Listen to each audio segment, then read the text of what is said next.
As sessões do Supremo Tribunal Federal, tradicionalmente realizadas nas quartas e nas quintas-feiras, serão antecipadas na última semana de junho. O motivo da antecipação é para evitar conflitos de agenda dos ministros. Segundo reportagem da Folha de São Paulo, alguns integrantes da Corte viajarão para Portugal no fim do mês para participar do 12º Fórum Jurídico de Lisboa.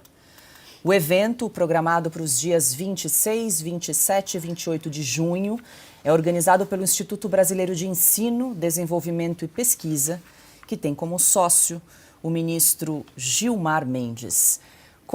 Abrimos aqui os comentários com o Alexandre Garcia. Alexandre, quero ouvi-lo aí, trouxe essa notícia que o STF, então, está remanejando a agenda das sessões do plenário para poder ajustar, para fazer caber aí, né, na agenda a viagem para Lisboa para participação nesse evento organizado, 12º Fórum Jurídico do Instituto do ministro Gilmar Mendes.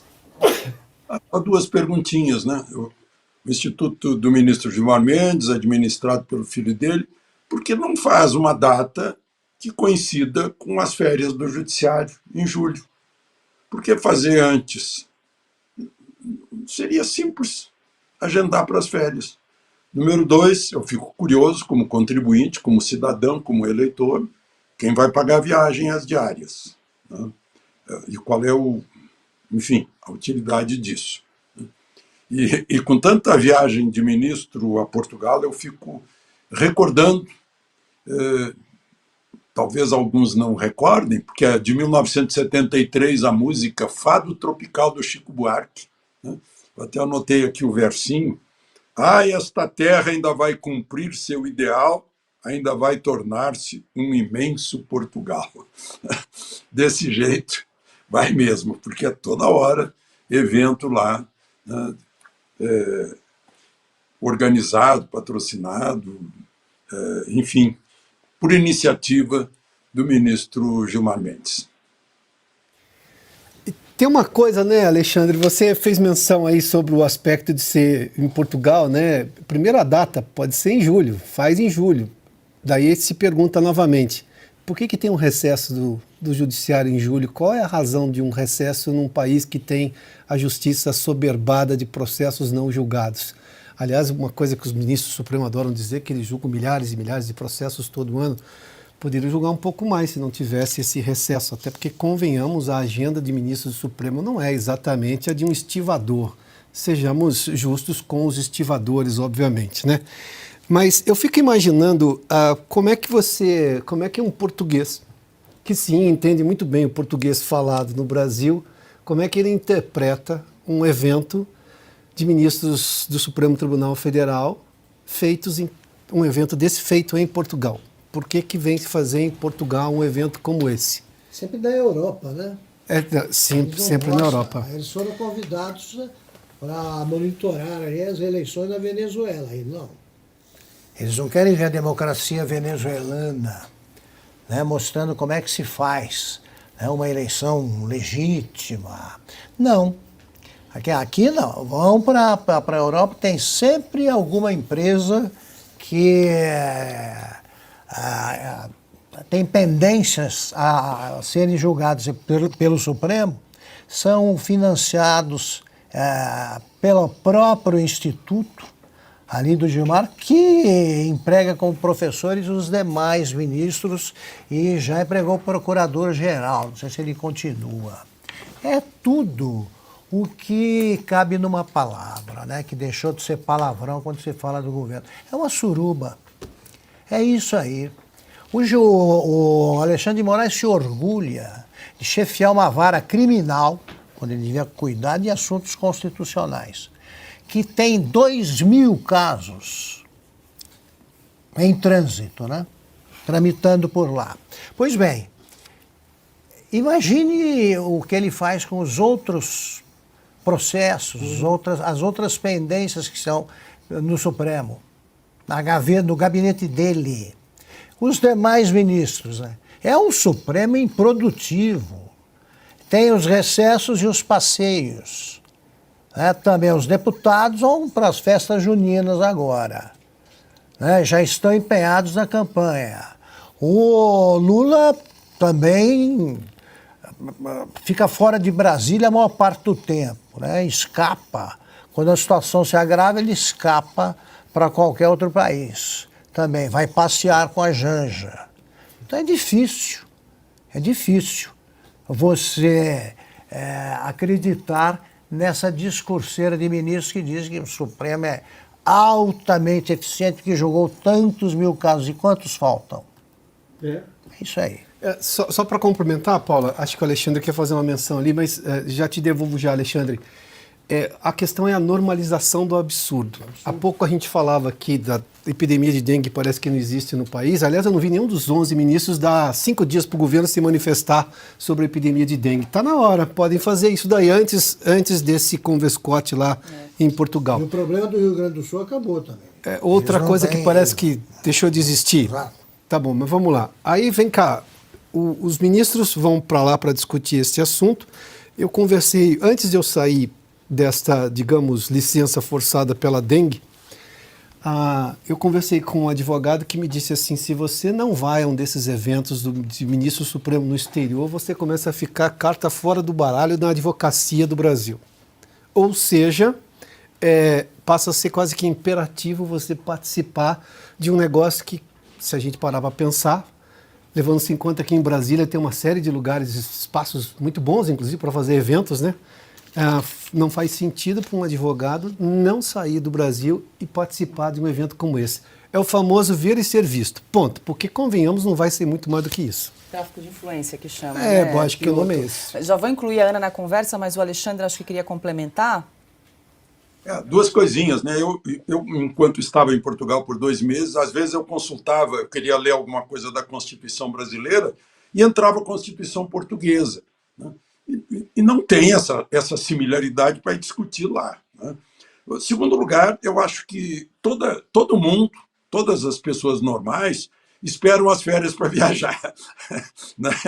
Não viajam antes das férias. Em terceiro lugar, hoje eu me surpreendi e quero fazer um desabafo. Eu moro na área rural e fui lá comer a feijoada tradicional das sextas-feiras com os meus amigos. E passei pela esplanada. E estava tudo deserto. Eu disse, uai, que diabo, o que está acontecendo? Hoje não é feriado, mas o Supremo estava fechado.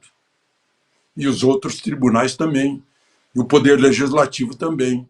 E o Poder Executivo também. O Poder Executivo só tinha polícia, bombeiro e hospitais. Espera aí, que história é essa? Que inversão? Metade de Brasília estava parado, mas a outra metade estava trabalhando. Na medida que eu me afastava da esplanada, a cidade no seu ritmo normal, as pessoas normais. Os que estão entregando o imposto de renda hoje, a declaração de renda, e que estão pagando imposto, estão trabalhando, né? E aqueles que recebem dos impostos, né, os servidores do público, não estavam. Mas eu só queria entender. Hoje não é feriado. Hoje é dia de trabalho. Por que os servidores do público pararam? E por que tem essas facilidades? Vamos antecipar as férias, vamos julgar antes, para poder viajar para o exterior. Todo mundo, normal, do Brasil, olha, eu quero ir para Bonito, eu quero ir para o Pantanal, eu quero ir para o Ceará, eu vou nas férias, eu vou esperar as férias, né? É isso. Ana, o Alexandre levantou aí uma questão de quem vai pagar a conta das passagens e das diárias aí para esses ministros que irão a Portugal nesse evento no fim de junho. E aí eu me lembrei que há pouco tempo a Folha trouxe aí uma reportagem mostrando que o ministro Dias Toffoli gastou nós, pagamos quase R$100 mil com diárias de um segurança que acompanhou o ministro tanto em Londres quanto em Madrid. E que na semana seguinte o portal da Transparência do STF tirou a página do ar.